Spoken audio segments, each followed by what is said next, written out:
Bertemu lagi dengan saya, dan dalam pertemuan kita kali ini kita akan membahas satu topik di bawah judul Hidup dalam Kesatuan. Saudara, perbedaan adalah sebuah keniscayaan. Tidak ada satu kuasa pun yang bisa membuat manusia menjadi sama. Sebab Allah menciptakan manusia berbeda sesuai dengan tujuannya masing-masing. Demikian pula gereja terdiri dari anggota jemaat yang berbeda-beda. Namun, jangan sampai perbedaan itu membuat terpecah. Memang, tidak bisa dipungkiri bahwa banyak gereja hari ini tercerai-berai karena perbedaan yang ada. Padahal, perbedaan itu menjadi sebuah kekayaan kalau dikelola dengan baik.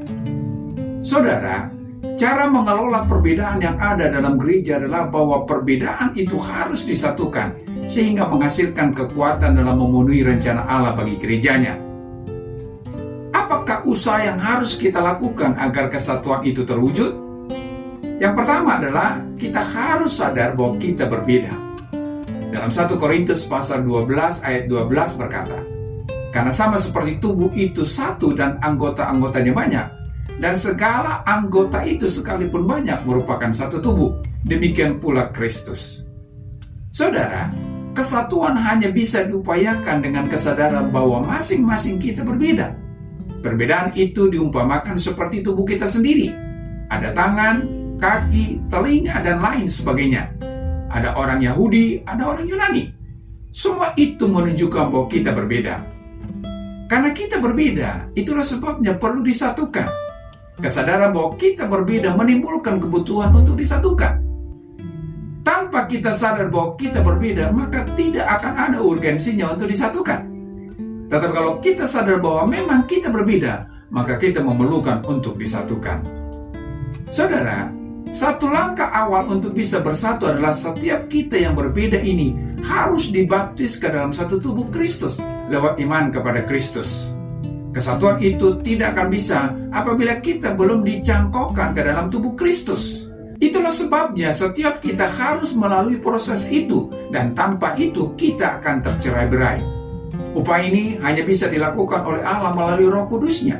Sebab lewat Roh Kuduslah kita menjadi anggota tubuh Kristus. Dalam 1 Korintus 12 ayat 13 berkata, "Sebab dalam satu roh kita semua, baik orang Yahudi maupun orang Yunani, baik budak maupun orang merdeka, telah dibaptis menjadi satu tubuh, dan kita semua diberi minum dari satu roh." Saudara, dengan kata lain bahwa kesatuan itu diprakarsai oleh Allah. Namun prakarsa Allah ini harus direspons oleh manusia lewat iman kepada Kristus dan komitmen yang berkesinambungan dalam hidup. Hal ini akan terlihat dari upaya kita untuk hidup dalam kesatuan itu dan tidak berusaha untuk memisahkan diri. Yang kedua adalah kita harus sadar bahwa kita saling membutuhkan. Dalam 1 Korintus pasal 12 ayat yang ke-21 berkata, "Jadi mata tidak dapat berkata kepada tangan, 'Aku tidak membutuhkan engkau,' dan kepala tidak dapat berkata kepada kaki, 'Aku tidak membutuhkan engkau.'" Saudara, karena kita berbeda, itulah sebabnya kita membutuhkan orang lain. Perbedaan melahirkan komitmen untuk saling membutuhkan. Sebab kita tidak bisa melakukan tujuan Allah bagi gerejanya sendiri. Ingatlah, Anda membutuhkan orang lain seperti orang lain membutuhkan Anda. Hal itu hanya bisa terjadi apabila Anda mau memberi diri kepada orang lain. Itulah sebabnya, buanglah sikap egois, karena suatu saat Allah hanya akan bisa menolong Anda lewat orang lain. Jangan sampai Anda dilewatkan Allah bukan karena Allah tidak mau menolong, tetapi karena Anda tidak mau ditolong. Sebab kesatuan hanya bisa terus terjadi jika kita saling memberi diri untuk orang lain.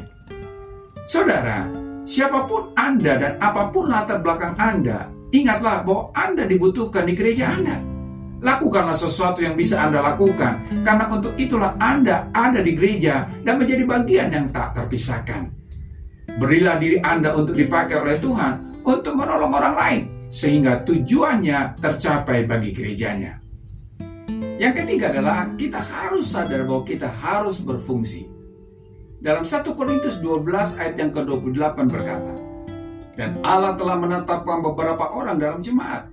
Pertama sebagai rasul, kedua sebagai nabi, ketiga sebagai pengajar, selanjutnya mereka yang mendapat karunia untuk mengadakan mujizat, untuk menyembuhkan, untuk melayani, untuk memimpin, dan untuk berkata-kata dalam bahasa roh.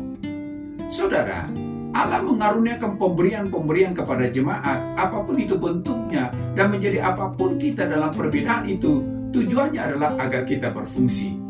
Sebab kesatuan hanya bisa terus diwujudkan apabila setiap anggota yang berbeda itu bekerja sesuai dengan fungsinya masing-masing sebagaimana tujuan Allah atas gerejanya. Jika setiap kita berfungsi seperti yang Allah inginkan dan sesuai dengan karunia yang Allah anugerahkan, maka perbedaan yang ada akan menghasilkan kekuatan besar untuk mewujudkan rencana Allah bagi gerejanya. Saudara, terkadang gereja bermasalah karena orang-orang yang ada di gereja itu tidak bergerak sesuai dengan fungsinya. Banyak kekacauan terjadi karena masing-masing yang berbeda itu tidak melakukan apa yang menjadi tanggung jawabnya sebagai jemaat atau mengurusi apa yang bukan bagiannya. Ingatlah, Allah memerintahkan agar kita hidup dalam kesatuan lewat perbedaan yang ada, dan itu hanya bisa apabila masing-masing kita yang berbeda itu melakukan apa yang menjadi panggilan kita masing-masing dalam kesatuan itu. Jika kita berfungsi dengan baik, maka akan menghasilkan kekuatan besar untuk menggerakkan gerejanya ke tujuan Allah. Oleh karena itu, saudara, ingatlah Tuhan merindukan kita gerejanya hidup dalam kesatuan, dan itu hanya bisa kalau kita sadar bahwa kita memang berbeda. Kesadaran itu akan menimbulkan kebutuhan untuk bersatu, dan kebutuhan itu hanya bisa dipenuhi apabila kita saling memberi diri untuk orang lain dan mengerjakan fungsi kita masing-masing dalam perbedaan itu. Sampai di sini perjumpaan kita kali ini, dan kita akan lanjutkan dengan kesempatan. Terima kasih dan Shalom.